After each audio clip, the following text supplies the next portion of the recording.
രത്തൻ ടാറ്റ എന്ന പേര് കേൾക്കുമ്പോൾ തന്നെ ഏതൊരു ഇന്ത്യക്കാരന്റെ മനസ്സിലും തെളിയുന്നത് വെറുമൊരു വ്യവസായ സാമ്രാജ്യത്തിന്റെ ചിത്രം മാത്രമല്ല, വിശ്വസ്തയുടെയും മനുഷ്യസ്നേഹത്തിന്റെയും കറയില്ലാത്ത ലാളിത്യത്തിന്റെയും മുദ്രയാണ്.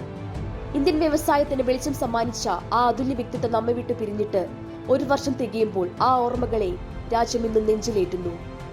ലാഭത്തിന്റെ കണക്കുകൾക്കപ്പുറം ദേശത്തോടും ജനതയോടുമുള്ള അചഞ്ചലമായ പ്രതിബദ്ധത അദ്ദേഹം ഹൃദയത്തിൽ സൂക്ഷിച്ചു. വെല്ലുവിളികൾ നിറഞ്ഞ ബിസിനസ് ലോകത്ത് സത്യസന്ധതയും ധാർമ്മികതയും പണയം വെക്കാതെ അദ്ദേഹം നേടിയെടുത്ത വിജയം ലോകത്തിനെന്നും അത്ഭുതമാണ്.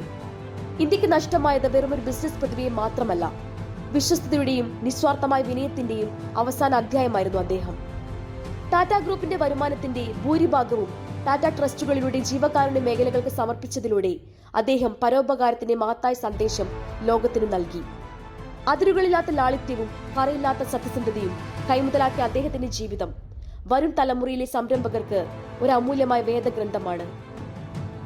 അദ്ദേഹം നമ്മിൽ നിന്ന് അകന്നു പോയെങ്കിലും നീതിബോധത്തിന്റെയും മാനുഷിക മൂല്യങ്ങളുടെയും ഈടുറപ്പുള്ള ശിലയായി രത്തൻ ടാറ്റ എന്ന നാമം ഇന്ത്യയുടെ ഹൃദയത്തിൽ എന്നും തിളങ്ങി നിൽക്കും.